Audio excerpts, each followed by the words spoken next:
In this video, we are going to talk a little about gadgets. Yes, that's a very favorite topic for all parents because we are constantly worried how dependent children are on gadgets. The first thing to remember is we as adults are also dependent on gadgets. Now, gadgets are just tools. They can be used as a tool for connection. They can be used as a tool for learning. They can be used as a tool for distraction too. So we need to be clear and aware what is it that we are using the gadgets for. So let's talk about some tips that we can use to deal with the situation of gadgets.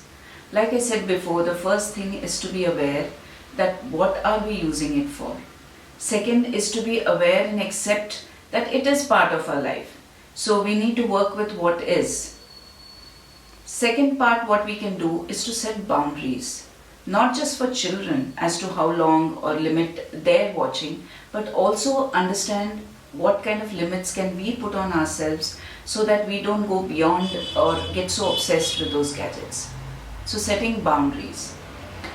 Third thing what we can do is be consistent with the boundaries that we have set for ourselves. We cannot keep vacillating between our inconvenience or convenience or allowing children to use it just because it's convenient for us. So be consistent with whatever boundaries that you have set. Decide what you would like to do with the time when you're not with your gadgets or when you're spending time with your children. Think of what alternatives you can do with kids in terms of having conversations, connecting with them, playing games with them which are more enriching, which bring out more conversations.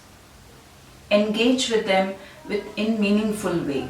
Not by giving instructions, but just being there and listening to them.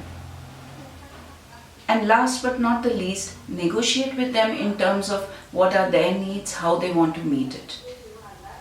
If you're able to start doing this as they are younger, as they grow up, they will still come back to you and talk to you about it. It is not going to be so easy as it sounds, but yes, it is workable. And I'm sure that you will find some use of it where you can use these things and make sure that gadgets are just part of your life and not your life. Thank you.